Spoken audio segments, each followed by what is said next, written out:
Thank you. Thank you for a very warm welcome, and it's a great pleasure to see many familiar old faces. I was at an Asia Society meeting, I think about over 40 years ago in New York. It is nothing like this, but I remember that it was interesting, and there was great interest in Burma, even in those days. I've been asked to speak on US-Burma bilateral relations. Before I start on that, I would like to say how happy I am to be with you today, to be with the people of the United States who have stood by us through our hard years of struggle for democracy. We are not yet at the end of our struggle, but we are getting there. We have passed the first hurdle, but there are many more hurdles to cross. And I hope that you will be with us as we make our way to the goal for which our people have been longing for 50 years, because military dictatorship came to Burma in 1962, and we're now in 2012. That's half a century. That's a long, long time for people to live under a dictatorship. So what we have to do in the future is not just to build democracy in Burma, but to rebuild our nation in a democratic mold. And in this, we look to help from our friends who understand and who appreciate the value of democracy and democratic values. Speaking of US-Burma bilateral relations, bilateral relations are shaped by geopolitics and by history, and these days also by the communications revolution and globalization. The case of our two countries is particularly illustrative of the dimensions of geopolitics and history.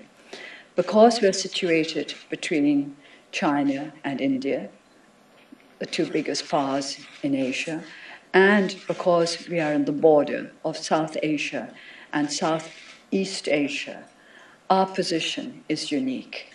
And any relationship with Burma must take into consideration this situation.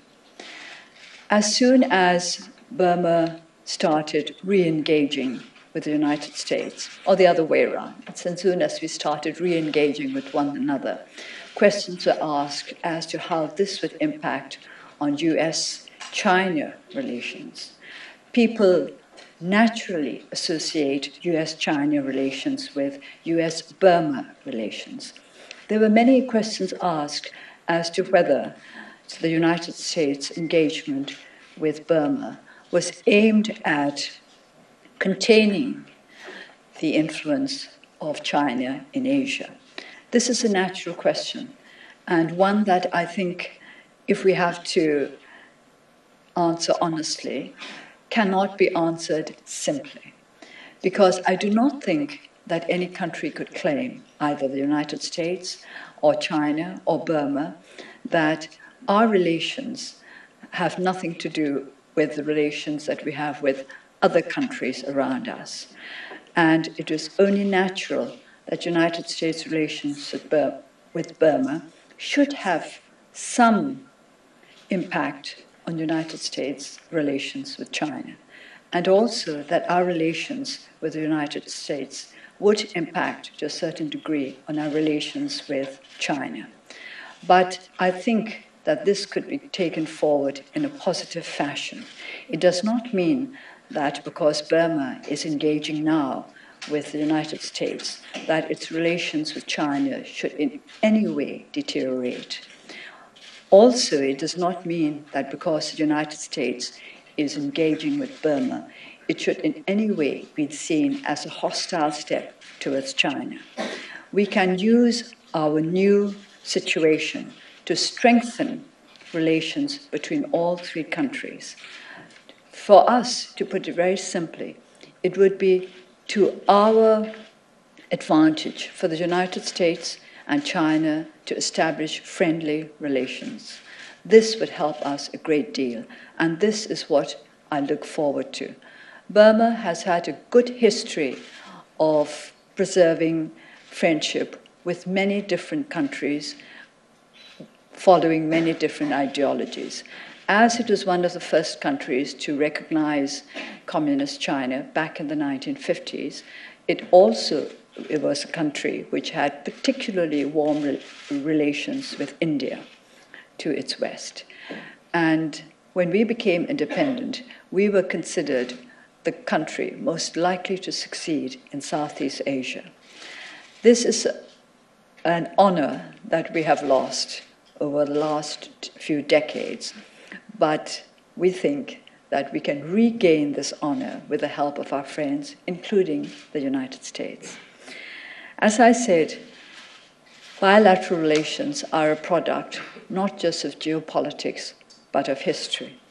It might come as a surprise to some of you that historically, US relations with Burma were seen in the light of education and humanitarian help rather than economics or politics. To begin with, the first American to become well known in Burma was Judson, who was a missionary. I can never pronounce his first name, Adoniram, I think. It's a very strange name for me to pronounce. He was a missionary who came to Burma in the early 19th century. I have the date somewhere, I can look it up. And he worked very hard to establish a basis for his missionary work in Burma. He gained enough of the confidence of the Burmese court to be able to reach out to some of the princes. He wrote the first Burmese English dictionary, and he was widely respected. He lived in Burma many years and died just off the coast of Maulmain when he had started out on an ocean voyage.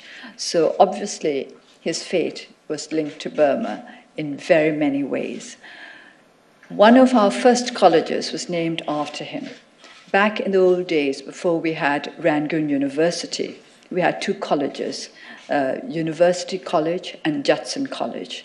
Judson College was named after the missionary I mentioned, and it was a college founded by missionaries. So missionary work was the way in which Americans first came to Burma, and missionaries engaged in a lot of educational enterprises. It was interesting that in the days of colonialism, there was a distinct difference between the educational system introduced by American missionaries and those introduced by Catholic missionaries.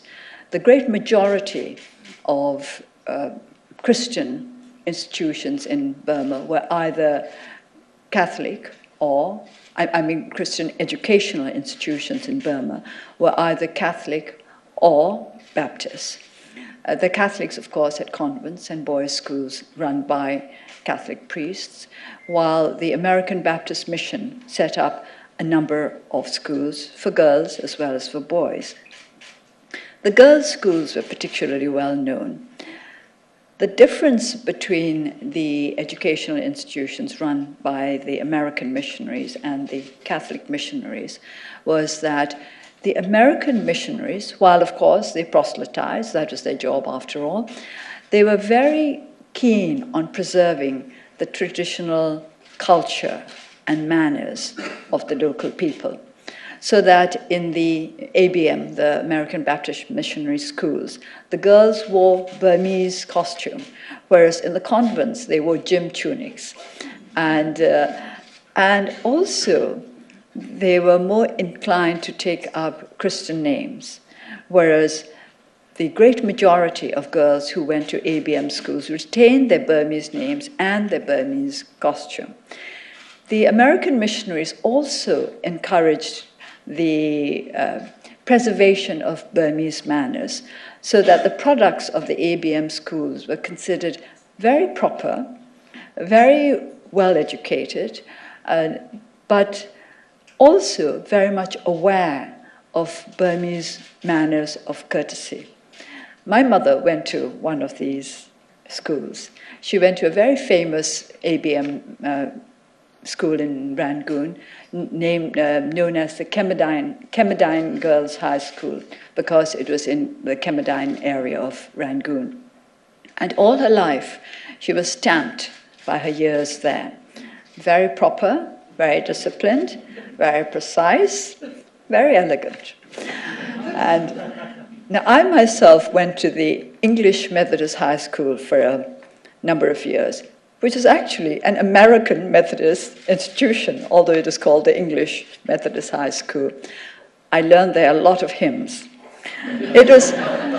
It is ironic, because my mother, in the days of colonialism, when she went to the ABM Girls' School, wore Burmese costume, whereas when I went to the English Methodist Girls' School after independence, I had to wear skirts. Very strange. But I also noticed that there was less encouragement of Burmese manners in the English Methodist Girls' School than there had been in my mother's school back in the 1930s, I suppose, when she was there. So education was very closely associated with American missionaries in those days, and also health care. I think many of you will have heard of the famous Dr. Seagrave, the Burma surgeon, who spent a lot of years in the Shan states and ran a very well-known hospital.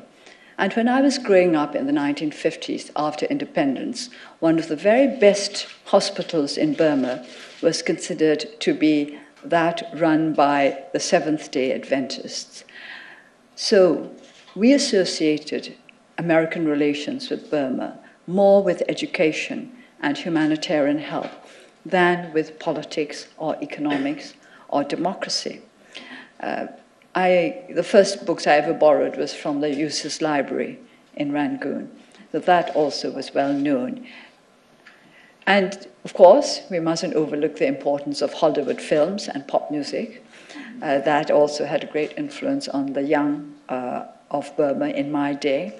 And I think it still continues to have a lot of influence on the young of Burma now, as on the young everywhere else in the world, in spite of the years that we spent under military dictatorship, when we were cut off from almost everything outside our own country.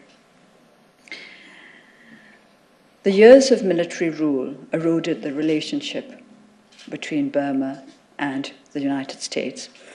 By the way, I think I should make a point of saying that there are people who refer to Burma as Myanmar, and it's entirely a matter of choice. I refer to Burma as Burma because this is the name by which it was known when we became independent, and this is the name to which I am used. But it is for each individual to make his or her own choice as to which name he or she uses. The relationship between our countries deteriorated beginning in 1962, when the first military regime took over. Well, the very first time was in 1958, but that was for a couple of years, and then there were democratic elections and a civilian government was restored. But military dictatorship was once again instituted in 1962, and I think we can say that it was more or less unchanged until 2010. It is true that what was it known as, the caretaker government, the military caretaker government, took on the name of the Burma Socialist Program Party, and it was supposed to be a socialist one-party government rather than a military regime, but in effect it was very much dominated by the military. Since 2010, of course, things have changed to a certain extent. I'll come back to that later. To go back to the years of military rule, there was general xenophobia under the Burma Socialist Program Party. It was not just the United States, but the Western world in general that was viewed with suspicion by the regime led by General Ne Win, the then dictator. Because of this xenophobia, we lost many of our links with the West. In the old days, we had sent many of our young people to study in institutions in Europe and in the United States. Even before independence, we had had scholars studying in the United States, quite a number, usually sponsored by missionary organizations. And after independence, we expanded our cultural and educational ties with the United States, and because of the communist insurgencies that started soon after we achieved independence, we also had military relations with your country. But after 1962, these relations dwindled to almost nothing. It was not just with the United States, but with the West in general, that the military regime did not wish to deal. Particularly after 1988, as I'm sure all of you know, there was a democratic uprising throughout the country in 1988 when people asked for multi-party democracy. They had seen that one-party dictatorship only brought the country from a state of prosperity to one of near poverty, where we were declared one of the least developed countries in the world. As a result of this uprising, the military put down the demonstrators very brutally. There was much bloodshed, and the following years were some of the hardest our country has ever had to go through. The United States, from the very beginning, stood firmly by the forces for democracy, and for this I would like to thank all of you, because when people are in a difficult situation, we need friends. We need friends who are strong and who are committed. The United States was committed to democratic values and proved to be a good friend to all of us who struggled for democracy. But in the process, relations between the governments of the two countries deteriorated. Less and less engagement. And here I would like to say that I have always been for engagement. You can engage in different ways. You can engage as friends, or you can engage as people who have agreed to disagree. And it is, to me, a sad thing that engagement between our two countries came to almost nothing during 2 decades or more. But now the situation has changed because of what happened in 2010. To begin with, the military regime was replaced by a civilian regime elected in 2010. I will be quite frank and say that we have grave doubts about the way in which those elections were conducted. And I think even the United Nations, which is generally very cautious about such remarks, has admitted that the elections of 2010 were deeply flawed. And the government that came, that was established as a result of these elections, was made up largely of ex-members of the military. Many of them had, in fact, been in the government, the military government, just before the elections, or just until a few months before the elections, when they left the military to contest as members of the National Assembly. The change brought about in 2010 was questioned by very many, who felt that it was not enough just to have elections, which, as I mentioned earlier, were considered to be deeply flawed, and to have a so-called elected civilian government. Democratic practices had to be seen. Democratic institutions had to be built. And the world was interested in finding out how this process was going to go.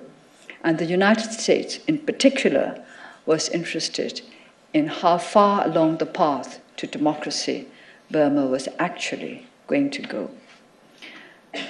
I would say that the real changes came about in 2011. I was released towards the end of 2010, but my party was then operating as an unregistered political party, or shall we say deregistered. We had been registered way back in 1989 to contest the elections of 1990, where we won over 80% of the seats, but the results of the elections were not honored. So we remained with great difficulty as a political party, still registered, but not allowed to operate as a political party. During those years, I would say that US-Burma bilateral relations was more democracy to democracy rather than government to government.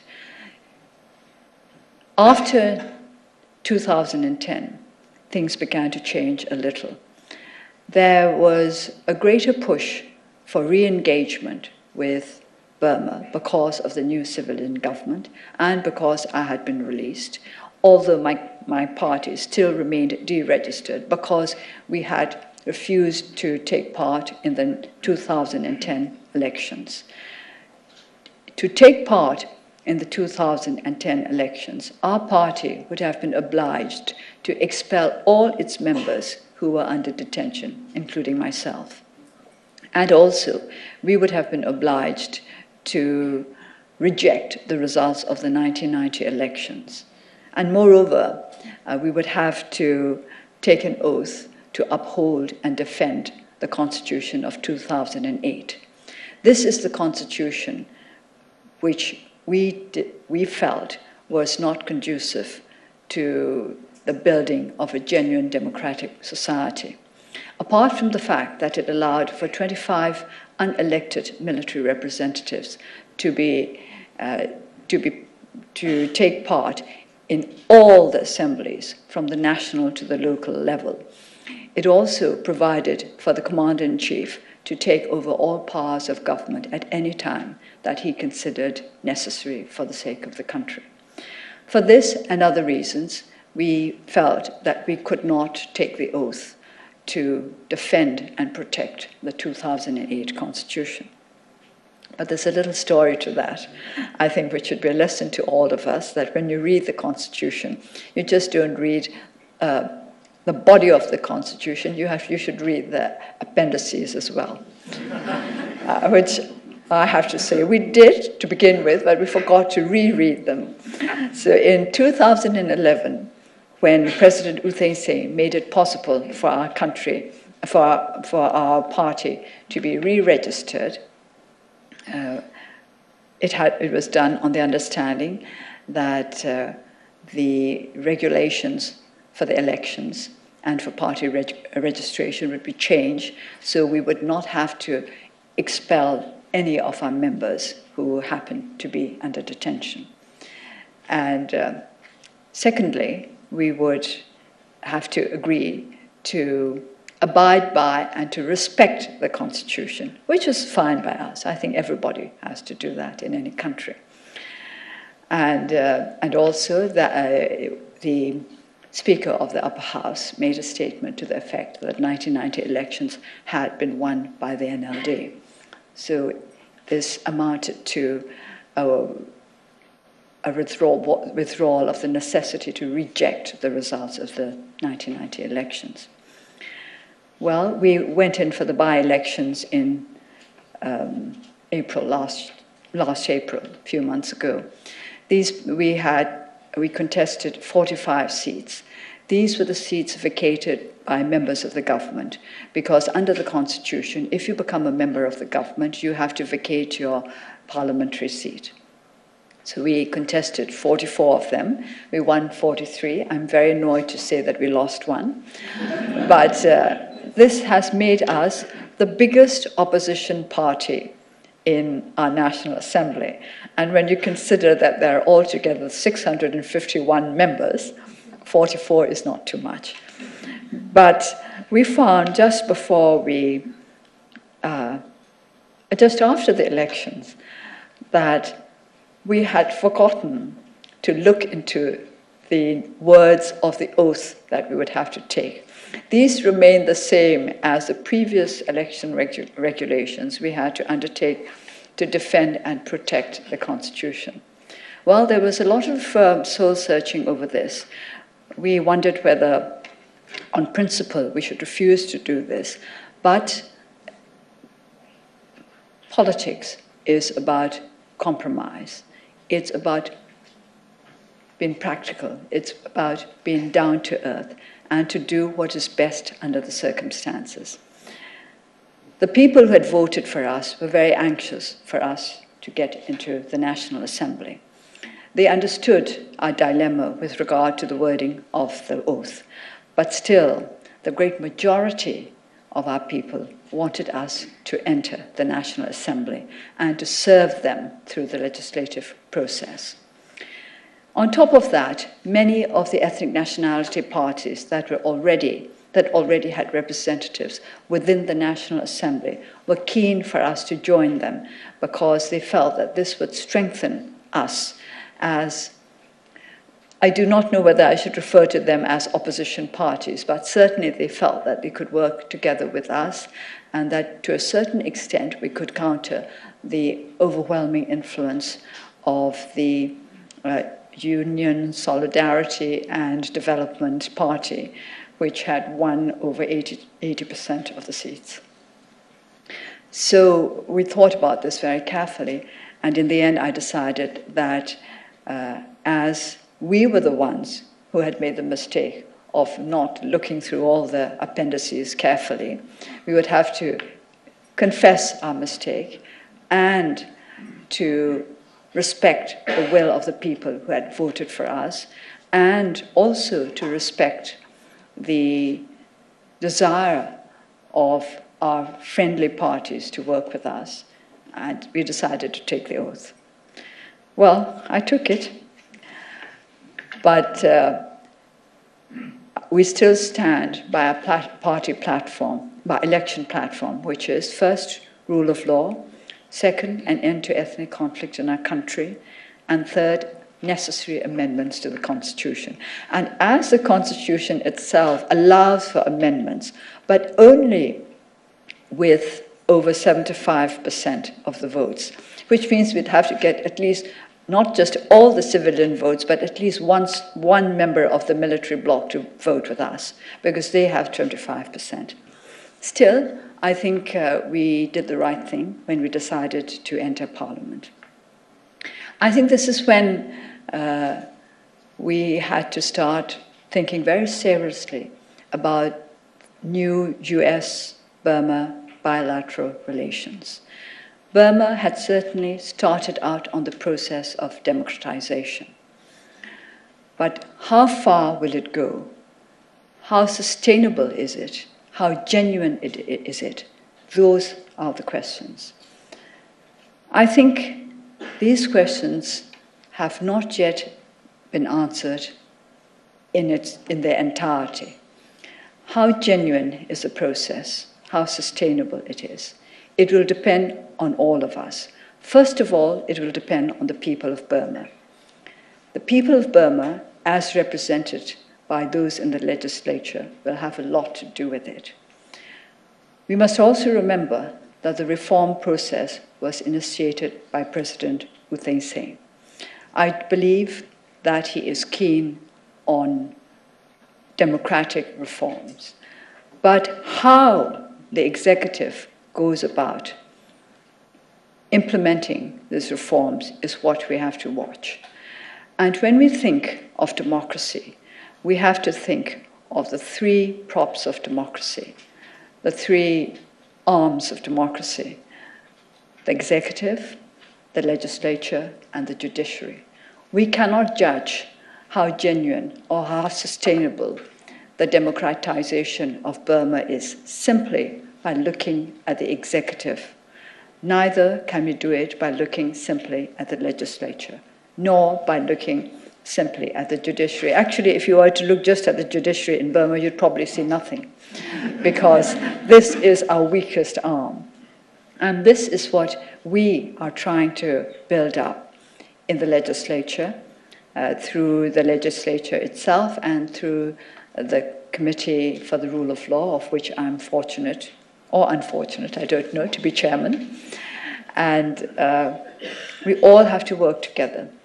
So, new US-Burma bilateral relations, I would like to be founded firmly in the recognition of the need to give equal weight to the executive, the legislature, and the judiciary, and to judge the progress of democratization in Burma by how strong all these institutions are and how well able to work together as a whole to establish democratic practices in our country.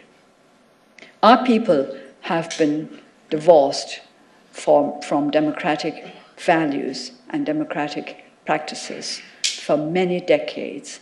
In fact, they say, many of them say, very, very frankly, we really don't know what democracy is, but we don't want dictatorship.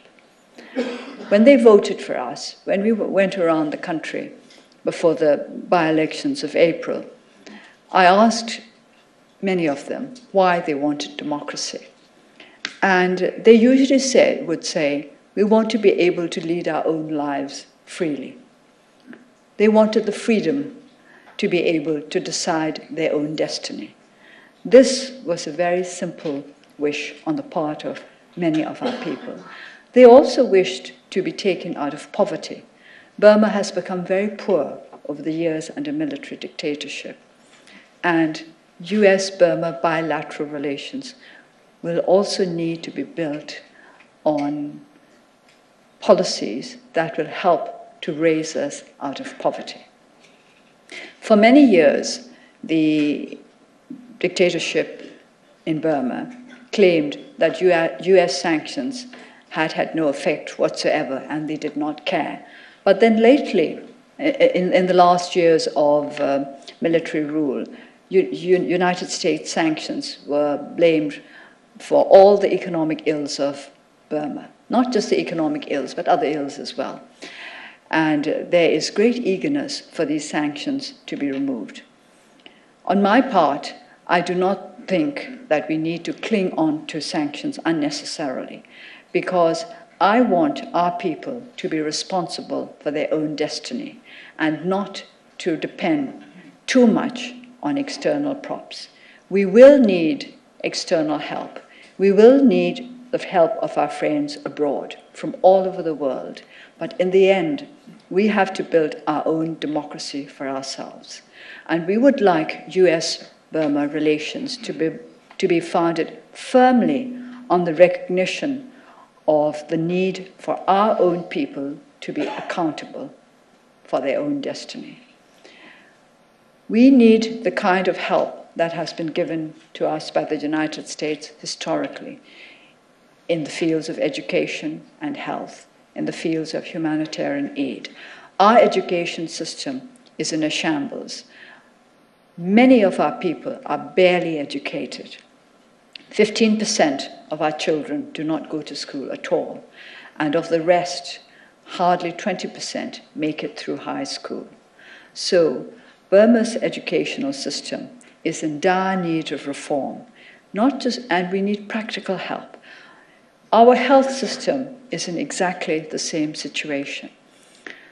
We need great help with education, with health, with the building up of democratic institutions. As I mentioned earlier, the weakest of these institutions is that of the judiciary. But we have to work very hard at it. Without rule of law, you cannot have the kind of economic reforms that will lift our people out of poverty. Economic relations between the US and Burma seem to have come to the forefront over the last several months. There is great eagerness on the part of international businesses to invest in Burma. Recently, we produced a draft foreign direct investment law, and this has been widely discussed. The first draft, as it came out, was considered disappointing by many would-be investors, but some changes have been made to this, and I believe that it will prove to be a lot more attractive than the first draft that came out last month. But whatever laws we produce, without the rule of law, without the kind of judicial system that will be there to make sure that the laws are upheld and obeyed, it will not provide anybody with either security or with the freedom necessary for them to operate effectively in our own country. So while the United States seems to be concentrating a lot on the economic aspect of its relations with my country, I hope they will do this in full awareness of the need to promote rule of law and to help the President and his executive to carry out the reforms they have in mind, as well as to help the legislature to strengthen itself as a body that will protect the people's interests through the laws that they enact and the laws that they amend and the laws that they simply just have to get rid of, because there are many laws in our country which do greater harm than good. Well, not too many, well, several, let's put it, especially the laws under which people are put, and which activists have been placed in prison over the last decades.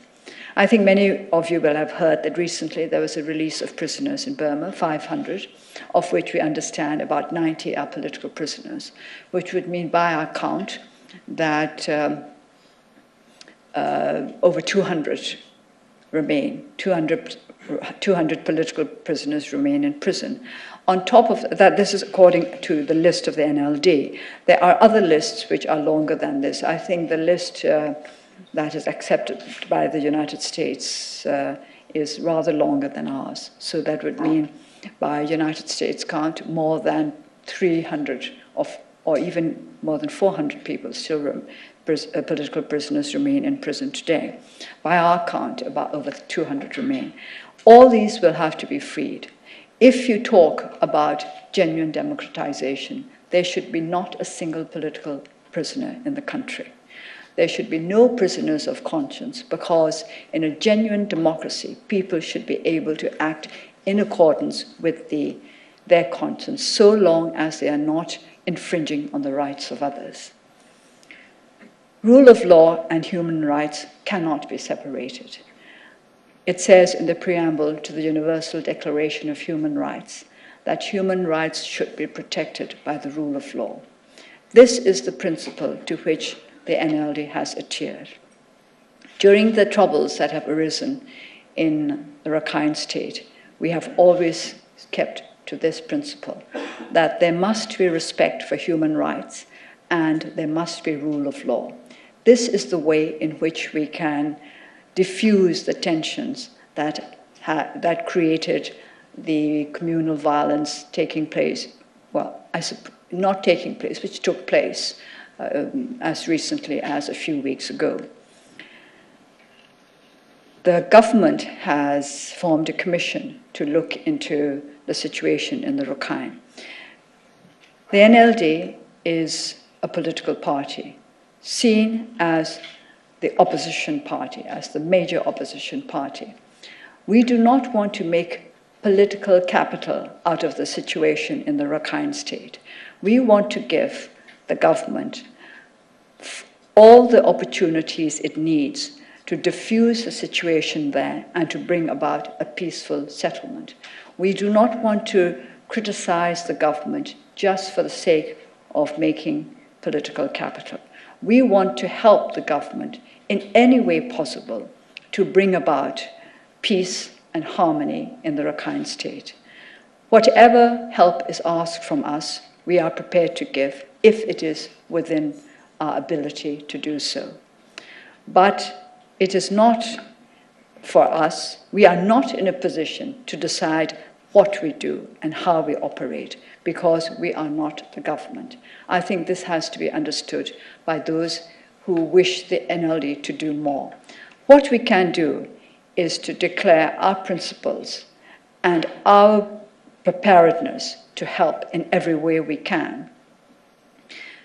Human rights and the rule of law, these cannot be ignored if we are to resolve all these communal problems. And that, I think, has to be accepted by all responsible parties.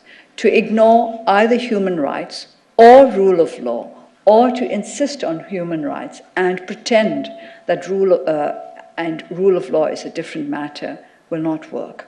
Nor will it work the other way around. You cannot say we must have rule of law, but human rights is something we'll think about later. These two have to go together. But I'm not going to talk about the Rakhine issue in greater detail now. I would also like to talk about the issue of other ethnic nationalities. Fighting has been going on in the Kachin state for some time, and I understand that it intensified over the last 2 days. We need to build up ethnic harmony in our country. In the end, harmony can only be brought about through mutual understanding and mutual respect. This cannot be built up quickly, but we have to work at it. And I believe that we need a time frame when we are talking of political settlement. We cannot keep going on and on and on, saying someday we'll get there. We have to have benchmarks. We have to have milestones. We have to know when we want to get to where at what time, and we have to work towards it. Again, this is not what I'm here to talk about principally. I'm here to talk about US-Burma bilateral relations. So what I want to say is that I would like the United States to be aware of our problems. It is only by keeping up an awareness of our problems that we shall be able to establish a strong, healthy relationship between our two countries. I want our countries to be friends. You have been our friends, the friends of the forces of democracy through long years. Now it is time for you to be friends, the friends of our whole country, of the democratic process, of our people, of our aspirations, to be able to help us realize our aspirations. You have to understand what they are. You have to understand what our needs are. And that is what real engagement is, trying to understand one another. We too have to try to understand the United States. It's not a one-way business. It's two-way traffic. Without understanding on both sides, we cannot be real friends, and we cannot engage in a positive way. You may say, well, what does Burma have to give the United States? Well, we have a lot to give you. It's not just the economic opportunities for businesses. We can give you the opportunity to engage with the people who are ready and willing to change the society. This will give you the opportunity to see how you can work together to change the society, because I think there are many things in your society that you wish to change as well.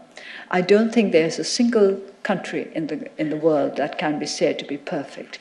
And by helping others, you will also learn how to help yourselves. When you study the problems of our country, you will gain new insights into how you can deal with the problems relating to your own country. When we are studying the problems in the Rakhine state, you will gain greater insight into the wider global problems that exist between the United States and other countries. So I would like US-Burma relations to be a balanced one, a relationship that is based on mutual respect, mutual understanding, and genuine friendship. We have a long way to go. I'm very hopeful that Burma will get to the point when we can say, now we are a society firmly rooted in democratic values and democratic institutions. I'm now a member of the legislature. So naturally, I would like to speak up for the legislature. It's a very new legislature, very new in more ways than one. The building is absolutely brand new and quite impressive. Lots of marble and crystal and all that. And we're finding our way. We have been fortunate in that both speakers of the Assembly, the Speaker of the Upper House, as well as the Speaker of the Lower House, has treated us, the very, very small opposition, very, very fairly. They have both gone out of their way to make us feel that we're not discriminated against, that we are given consideration as an opposition party. And we have also established good relations with members of other parties, including the USDP. And of course, certainly we have established good relations with members of the ethnic nationality parties. We are beginning to learn to work together. We are beginning to learn the art of compromise, give and take, the achievement of consensus. It is good that this is beginning in the legislature, and we hope that this will spread out and become part of the political culture of Burma, because the Burmese political culture has been very weak in negotiated compromises.